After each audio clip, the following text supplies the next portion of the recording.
अस्सलामु अलैकुम वरहमतुल्लाहि वबरकातुहू।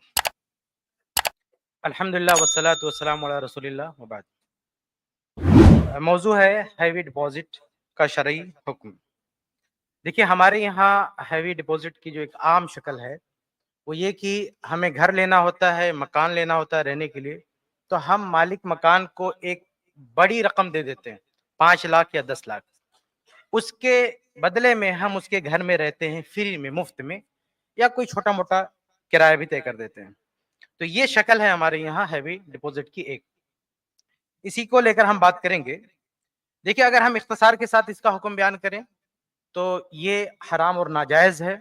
वजह क्या है? क्योंकि इसमें सूदी मामला है, सूदी अक़्द है। ऐसा क्यों? तो इसकी थोड़ी-सी तफ़सील हम देखते हैं। इसको समझने के लिए 3 चीज़ों को आप समझ लें।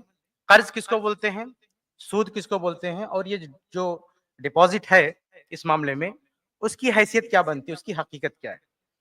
देखिए, कर्ज़ किसको बोलते हैं? दफ़ुल माल लिमन यंतफ़िउ बिही व यरुद्दु बदलहु। आप किसी को माल देते हैं, पैसा देते हैं, जो जिसको वो यूज़ करेगा, फ़ायदा उठाएगा और बाद में आपको लौटाएगा। तो इसी को बोलते हैं कर्ज़।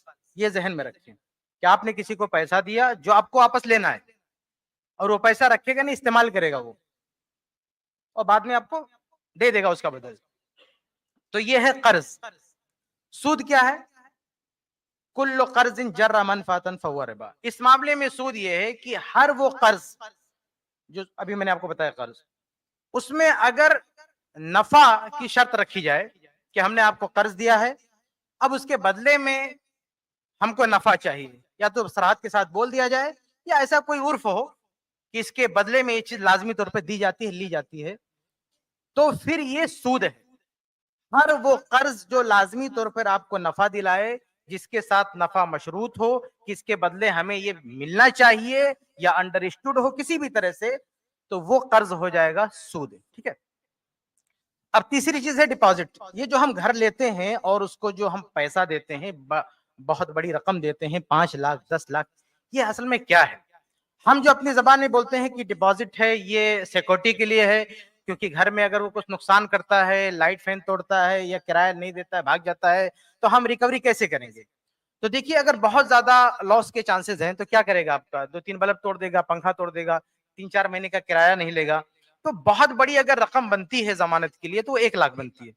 इससे ज़्यादा, यानी नॉर्मल जो घर है, बड़े-बड़े महँगे घर हैं तो और हो सकती है। तो नॉर्मल जो हमारे यहाँ घर होते हैं, 1 लाख रुपया बहुत है। लेकिन आप 1 लाख नहीं ले रहे हैं, आप 10 लाख ले रहे हैं। तो ये डिपॉज़िट थोड़ी है, ये ज़मानत थोड़ी है। ये 10 लाख आप क्यों ले रहे हैं? ये 10 लाख इसलिए ले रहे हैं क्योंकि आप उसको इस्तेमाल करेंगे, बाद में उसको लौटा देंगे। और यही कर्ज़ है कि आप किसी से पैसा लें इस्तेमाल करने के लिए, और बाद में उसे आप लौटा दें। तो ये जो जिसको हम डिपॉज़िट बोल रहे हैं, इसमें एक तो ये है कि आप जो ज़रूरत है, जिसको जिस चीज़ के लिए जो मेंशन करके आप ले रहे हैं, वो उसके मुआफ़िक रकम नहीं है, बहुत ज़्यादा आप ले रहे हैं। और दूसरी चीज़, आप उसको इस्तेमाल भी करेंगे। इसलिए ये कर्ज़ की शक्ल बन जाती है। ये डिपॉज़िट नहीं है, ये ज़मानत नहीं है, ये कर्ज़ है। ज़मानत की 1 लाख काफ़ी था, लेकिन इतना ज़्यादा आपने ले लिया, फिर उसको आप इस्तेमाल भी करेंगे, बाद में उसको लौटाएँगे, तो इसकी शक्ल बनती है कर्ज़। शरीयत का जो हुक्म लगता है ना, वो हमारे दिए हुए नामों को देख के नहीं लगता है कि हमने किसी चीज़ का क्या नाम दिया है। अब वो नाम देख के आप उसको नाम बदल के आप उसको हलाल कर दो, नहीं। असल में वो चीज़ है क्या? हकीकत में वो है क्या? पहले उस चीज़ की तकीफ़ होती है, उसकी कैफ़ियत क्या है? उसकी शक्ल सूरत क्या है? उसी हिसाब से उसका हुक्म लगता है। तो ये जो डिपॉज़िट हम देते हैं, जिसके बदले में हम घर लेते हैं, ये कर्ज़ है। और कर्ज़ के बदले में ये जो हम क्या ले रहे हैं? ये जो घर इस्तेमाल कर रहे हैं फ्री में, ये हो जाता है सूद। तो यही है कुल्लु कर्ज़िन जर्रा मनफ़अतन फ़हुव रिबा। हर वो कर्ज़ जो आपको सूद दिलाए, लाज़मी जिसकी शर्त ये हो कि आपको नफ़ा दिलाए, तो वो क्या हो जाएगा? सूद हो जाएगा। तो इस बुनियाद पर ये चीज़ हराम है। हैवी डिपॉज़िट पे घर लेना, फ्लैट लेना, ये हराम है, क्योंकि आप कर्ज़ के बदले में नफ़ा ले रहे हैं। कर्ज़ के बदले में आप फ़ायदा ले रहे हैं। ठीक है? ये वजह है। आगे बढ़ते हैं। अब 1-2 शुबहात हैं, उसका इज़ाला पेश कर दूं। देखिए, कुछ लोग कहते हैं कि यहाँ पे भाई दोनों राजी हैं, यानी मालिक मकान जो देने वाला है मकान और जो लेने वाला है, दोनों राजी हैं, तो फिर आपको क्या प्रॉब्लम है? भाई, दोनों राजी होने का एक मुसलमान के लिए काफी नहीं है कि 2 लोग किसी मामले में राजी हों। अल्लाह भी राजी होना चाहिए उस मामले से। अगर अल्लाह राजी नहीं है, अल्लाह की शरीयत के मुताबिक वो नहीं है, तो फिर 2 लोगों का राजी होना काफी नहीं है। देखिए लड़का लड़की जनाकारी करते हैं, हर जगह रेप नहीं होता, दोनों अपनी मर्जी से जना करते हैं, तो हलाल थोड़ी हो जाएगा। ये ठीक है, लड़का भी राजी है, लड़की भी राजी है, वो तो सेकुलर कोई कोर्ट है, वो कहेगी ठीक है, कोई ऑब्जेक्शन नहीं कर सकता, उसका बाप भी नहीं बोल सकता। लेकिन इस्लाम में थोड़ी चलेगा कि लड़का बालिग है राजी है, लड़की बालिग है राजी है, तो अब जो चाहे करे, नहीं। इस्लाम का अपनी एक शरीयत है, अपना एक हुक्म है। तो ये जो लोग कहते हैं कि दोनों राजी हैं, तो ये मुसलमान के लिए उसूल नहीं है कि दोनों राजी हैं, तो कहीं भी दो लोग राजी हो तो उसको आप जायज कह दो। एक दूसरा शुभा ये पेश किया था कि भाई इसमें तो दोनों का फायदा है, तो अब क्यों इससे रोक रहे हो? तो दोनों का फायदा देख के किसी चीज को हलाल कह देना, ये भी मुसलमान का उसूल नहीं है, ये भी मुसलमान का काफी नहीं। बहुत सारी चीजों में फायदे होते हैं, शराब पीने में भी कुरान ने कहा कि फायदा है, इसका मतलब नहीं कि आप उसको हलाल कर दोगे। तो बहुत सारी चीजों में फायदे दिखते हैं, लेकिन हमें सिर्फ फायदा देख के हलाल नहीं समझ लेना है, हमें यह देखना है कि उसमें अल्लाह का हुक्म क्या है, अल्लाह के रसूल सल्लल्लाहु अलैहि वसल्लम का हुक्म क्या है, शरीयत का हुक्म क्या है। तो ये मुसलमान की बात नहीं हो सकती, मुसलमान की दलील ये नहीं हो सकती है कि इसमें फायदा है। मुसलमान की दलील ये कि शरीयत क्या कहती है। मुसलमान को लाख फायदा दिखे, उसकी अकल के हिसाब से वो चीज लाख दुरुस्त दिखे, लेकिन अगर शरीयत में गुंजाइश नहीं है तो एक मुसलमान उस पर अमल नहीं कर सकता। अच्छा आगे बढ़ते हैं, ये तो उनके शुबहात थे ना, जो इसको हराम समझने के लिए तैयार नहीं। अब आगे बढ़ते हैं, कुछ लोगों ने इसको हराम समझा, लेकिन हराम समझने के बाद उसको हलाल करने के लिए कुछ हीले बहाने इख्तियार किए। वो भी दो तीन चीजें हैं, मैं आपके सामने जिक्र करता हूं। यानी बाय डिफॉल्ट समझ लिए कि हराम है, लेकिन अब कुछ करेक्शन करके इधर उधर करके इसको किसी तरह से हलाल कर लेते हैं, उसको हीला बोलते हैं, हीला। तो एक हीला ये है, कहते हैं कि हम क्या करते हैं, जो घर में हम रह रहे हैं ना, उसका एक छोटा मोटा किराया तय कर देते हैं, 1000 रुपया किराया, यानी 10,000 जो है उसका उर्फ में उसका किराया चलता है, तो हम 1000 रुपया किराया रख देते हैं, कोई मसला नहीं, हमारी उसकी मर्जी, हमने हमारी उसी पे डील हुई है। तो ये भी दुरुस्त नहीं है। क्यों?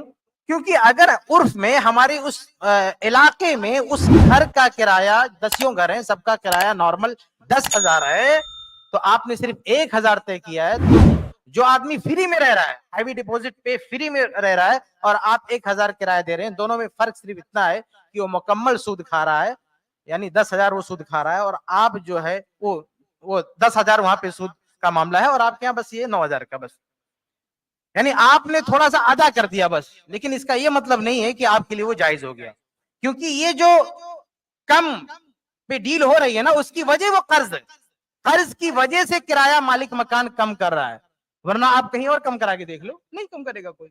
इसलिए ये हीला नहीं चलेगा कि थोड़ा मोड़ा किराया दे दो और फिर वो हलाल हो जाएगा। एक दूसरा हीला ये, कुछ लोगों ने कहा कि मालिक मकान और किराएदार ये डील करे कि भाई आपको हमने 10 लाख दिया, 10 लाख लेके हमको 5 साल के लिए बेच दो। ये फतवा भी इंटरनेट पे है, आपने पढ़ा भी होगा शायद, कि 5 साल के लिए ये घर हमको बेच दो, मैं उसका मालिक हो गया, हमको आपने तमलीक दे दिया, कुछ सब हो गया, अब 5 साल के बाद इसी रकम में मैं आपको दोबारा ये घर बेच दूंगा। ये भी एक तरीका लोगों ने निकाला है। तो ये भी दुरुस्त नहीं। भाई आपने अगर किसी को सामान बेच दिया, उसका मालिक हो गया, वो आजाद है, चाहे जो करे, बेचे या ना करे, किसी और को बेच दे या उसमें रहे ना बेचे, आपको दोबारा आपको दे ही ना, तो ये हीला भी ठीक नहीं है। ये तो वही ना हलाला वाला मसला हो गया, जो 3 तलाक के बाद हलाला करते हैं, कि शादी करा दिया और कहा कि बाद में तुम तलाक दे देना। तो इससे ये शरीयत ने उस निकाह को मोतबर नहीं माना है कि इस शर्त के साथ आप किसी से निकाह करें कि बाद में तलाक दे दें, बीवी हमको मिल जाए। तो इस शर्त के साथ किसी को बेचना कि ये ले लो, आप खरीद लो, बाद में वापस हमको बेच देना, तो ये भी एक हीला है बस। एक तीसरा हीला कुछ लोगों ने ये निकाला कि भाई ये हमने जो डिपॉजिट दिया है वो कर्ज है, ठीक है, लेकिन कर्ज की सिक्योरिटी के लिए इस्लाम में रहन का एक सिस्टम है, रहन का एक निजाम है कि आप सिक्योरिटी के लिए रहन ले सकते हो। तो हमने अगर किसी को 10 लाख रुपया दिया है, तो ये जो मकान हम ले रहे हैं ये रहन के तौर पर ले रहे हैं, ये सूद के तौर पर नहीं ले रहे हैं। हमारा 10 लाख उसके पास रखा है, जमानत के तौर पर हम ये उसका घर ले रहे हैं। ये कुछ लोगों का हीला है। तो देखिए मेरे भाइयों कि ये रहन नहीं है मकान। क्यों? कई वजह है। पहली वजह ये कि रहन में आमतौर से जो अमाउंट आप कर्ज में देते हैं ना, उसके आसपास की कीमत की चीज आप अपने पास रखते हैं, ये रहन में ही होता है। आपने 10 लाख दिया है, तो 10 लाख के आसपास की कोई चीज होती है जो आप रखते हैं। अब हमारे यहाँ क्या होता है कि आदमी 10 लाख दिया, 1 करोड़ के रूम में रह रहा है, 1 करोड़ का फ्लैट है, उसमें रह रहा है वो।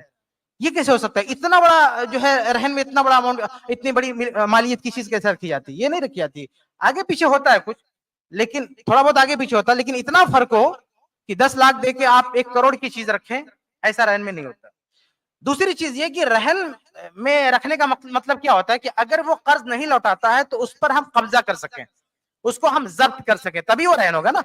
लेकिन ये फ्लैट जिसको आप कह रहे हैं कि ये रूम जिसको आप कह रहे हैं कि उसको हमने बतौर रहन लिया है, अगर मालिक मकान आपका 10 लाख नहीं लौटाता है, आप कब्जा कर पाएंगे? नहीं कब्जा कर पाएंगे, वो तो धक्के मार के भगा देगा आपको, क्योंकि आप उस रूम में रह रहे हैं, उसकी जो मिल्कियत के कागजात हैं, उसका जो प्रूफ है कि किसके नाम है, वो मालिक मकान के पास है। वो 10 आदमी लाके खड़ा करके आपको मार के भगा देगा, आप कुछ नहीं कर पाएंगे। तो ये कौन से रहन है भाई जिसको आप कब्जा ही नहीं कर सके, जिसको आप जब्त ना कर सके, जिसको आप अपनी दी गए पैसे के बदले में अगर वो पैसा नहीं लौटाता है तो आप उसको अपने कब्जे में ना ले सके, तो ये कैसा रहन है? तो आप इस पर कब्जा कर ही नहीं सकते। इसीलिए देखिए बहुत सारी जगहों पे जो हकीकत में बतौर रहन रखते हैं ना, वो फ्लैट या बंगला नहीं रखते हैं, उसके कागजात रखते हैं। आप इसी दुनिया में आप देख लें, इसी बॉम्बे में देख लें, बहुत सारी जगह सूदी ऐसा कर्जा होता है तो रहन के तौर पर, जमानत के तौर पर क्या पेपर्स रखते हैं, पेपर, फ्लैट का पेपर, घर का पेपर, वो रखते हैं, उसको माना जाता है, क्योंकि अगर आपने नहीं रकम लौटाया तो वो पेपर जब्त कर लेंगे, वो उसमें उनकी मिल्कियत का दावा कर लेंगे। लेकिन यहाँ मालिक मकान के बाद कागजात है, ओनरशिप उसके पास है, आप सिर्फ रह रहे हो, 2 जूता मार के आपको निकाल के बाहर कर देगा, आप कुछ नहीं कर पाओगे। तो इसलिए ये रहन नहीं है। और अगर हम बिल फर्ज ये मान भी लें कि चलो ये रहन है, मान भी लें, तो फिर शरीयत में इसकी गुंजाइश नहीं है ना कि कर्ज के बदले में आपने रहन लिया तो आप उसका इस्तेमाल करें। आप क्यों इस्तेमाल करेंगे उसको? यानी रहन का इस्तेमाल आप क्यों करेंगे? शरीयत में अगर एक्सेप्शन है तो सिर्फ जानवर वगैरह के मसले में, कि अगर किसी ने कर्ज देकर जानवर लिया है तो जानवर का एक्सपेंसेस जो बर्दाश्त करता है, उसका जो नफका है, उसका जो खर्च वो उठाता है, तो उसके बदले में ये गुंजाइश है कि भाई चले जानवर है उसका दूध पी ले या उसकी सवारी कर ले, इतनी गुंजाइश दी गई है शरीयत में। लेकिन ये मामला किसके साथ है? ये मामला जानवरों के साथ है।